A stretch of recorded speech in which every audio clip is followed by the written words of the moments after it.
Petang tadi viral, tengok ada satu video. Ada yang kecam penguatkuasa Jabatan Agama.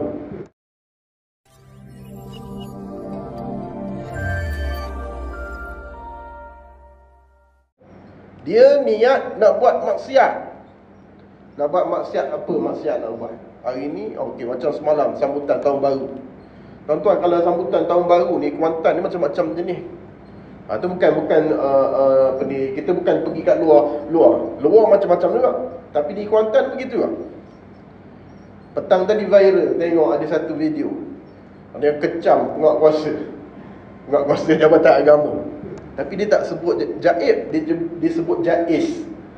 Kalau sebut Jais ni Jabatan Agama Islam Selangor lah. Kalau kita Pahang ni Jabatan Agama Islam Pahang. Dia sebut, adalah yang sebut tu. Sebabnya bila masuk video ni macam-macam lah dalam TikTok ni. Orang yang komplain, orang komen macam-macam lah. Dia sebut penguatkuasa cari duit lah tahun baru, macam-macam.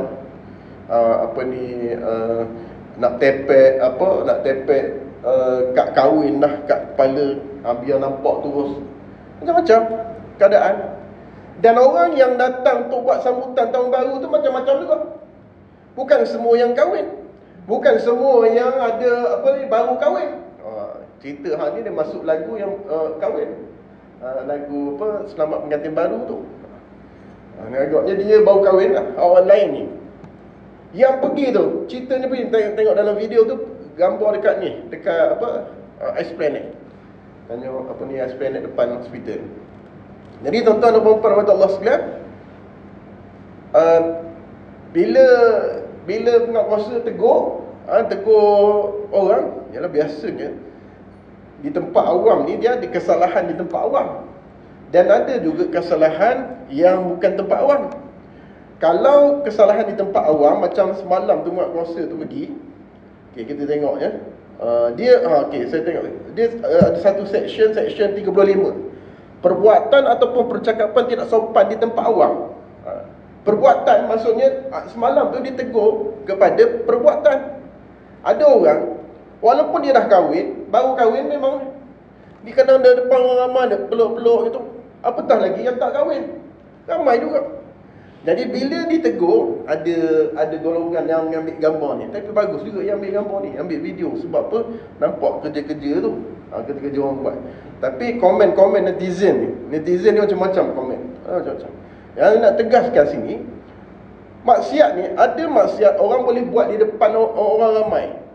Yang ni maksiat di tempat awam, orang ramai di tempat awam lah.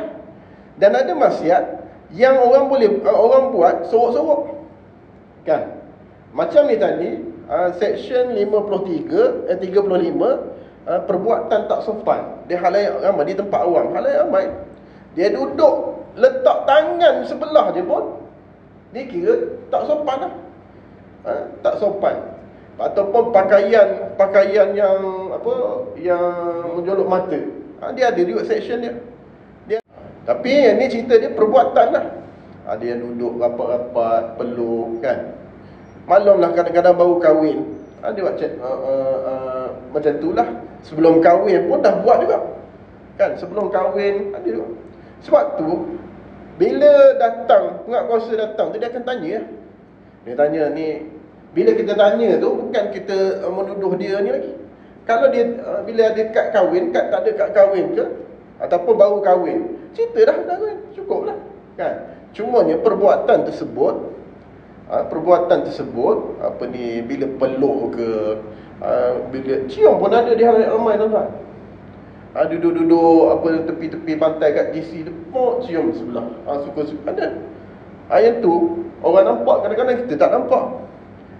Yang duduk berkapur kat tepi pantai ni, bila duduk, kita duduk sebelah dia, kita tengok kat sebelah lama dah, dia tak sedar. Orang bercinta lain. Orang bercinta ni macam-macam, tuan-tuan dan puan-puan. Bila dia bercinta, kiri kanan dia tak sedar. Dia tak sedar, tuan-tuan. Bila bagi salam terkejut dia.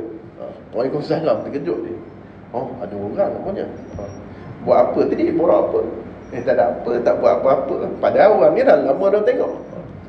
Cerita dia tuan-tuan dan puan-puan mata Allah sekalian, perkara tersebut, perkara-perkara maksiat dia tersebut yang dilakukan ini, dia tak kira di tempat awam ke ataupun di apa tertutup. Ada kesalahan itu di tempat awam, ada kesalahan dia bukan tempat awam. Orang tak puasa, kalau dia tak puasa, duduk dalam rumah dia tak boleh tangkap, kan? Orang tak puasa. Kalau dia makan di tempat awam, boleh tangkap. Tempat awam macam mana? Duduk bawah-bawah pokok, ada kursi sikit, 3-4 orang makan, boleh kena, kan? Kalau duduk dalam rumah dia makan, tak tengah puasa, tak pergi cari lah. Tak pergi cari tuan-tuan dan puan-puan mata Allah sekalian. Tapi kalau perbuatan tersebut tuan-tuan dan puan-puan mata Allah sekalian, macam ni tadi, perbuatan tak sopan, dia letak tangan pun boleh dah, kita cukup dah. Bukan cukup lah, tegur lah, bagi teguran. Itu pun semalam bagi teguran. Tapi bagus dah video tu kan, nampak. Bila tengok dalam video tu, dia kata orang dekat TC pun ada, dekat sini pun ada. Dua, banyak tempat, banyak buat. Tahun baru gitulah tuan-tuan dan puan-puan Allah sekalian. Keadaan-keadaan dia macam-macam. Kadang-kadang orang dah biasa menyambut tahun baru ni, macam-macam keadaan ataupun hiburan-hiburan yang dilakukan. Pakaian-pakaian pun menjolok mata dan sebagainya. Semoga kita punya sambutan tahun baru akan datang ni makin lama makin ni lah. Okay. Macam baru ni pun alhamdulillah kan, sebelum berapa bulan? 30 di stadium kan, Ustaz Abdul Somad kuliah di stadium. Hari yang sama juga beberapa masjid jemput dia. Masjid Sungai Isap jemput juga tengah hari tu, petang kot lepas Zuhur.